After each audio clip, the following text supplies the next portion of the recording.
Oh my god. That is insane. Step by step on how I make my pumpkin ice shaken espresso. You guys are gonna be blown away by this. It is so freaking good and so easy to make at home. I start by turning on my Breville.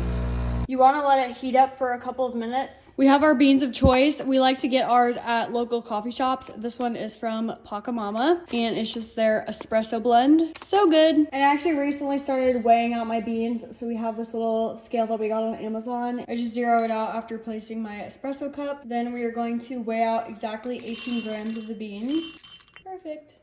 I'm going to pour the beans into the grinder. And my fiance actually programmed our grind amount, and we have it almost to the finest grind setting. It does vary by bean, I will say though, which is kind of the annoying part. I don't know what any of these tools are called, but I do this. And this keeps the grounds from going outside of the little cup thing. I'm such a barista. And now we pop this bad boy in to grind our beans. Now that our beans are ground, I usually just tap it to like kind of level it out a little bit, and then I'll use the tamper that comes with the Breville. I know you can get like fancier ones on Amazon, but for now this is what we have, and you're supposed to do like kind of a significant amount of pressure.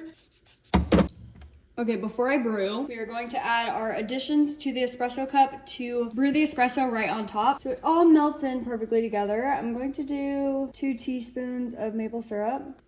That was about good because that was like an overflowing teaspoon. Going to do a little bit of this vanilla bean paste, about 1/4 teaspoon of this.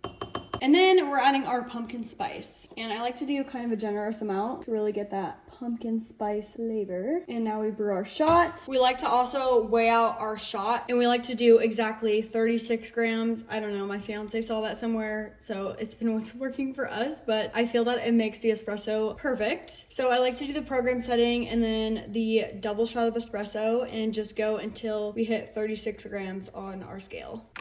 And also we want this pressure gauge to be in the espresso range, so hopefully we get there. We love that.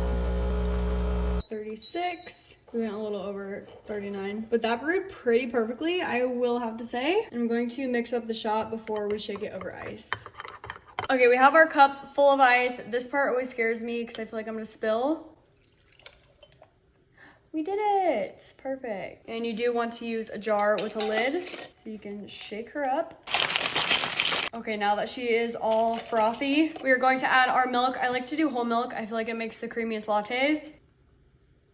We're not gonna do too much because we're gonna add some cold foam. And by cold foam, I mean frothed whole milk. Okay, let's pour in our cold foam.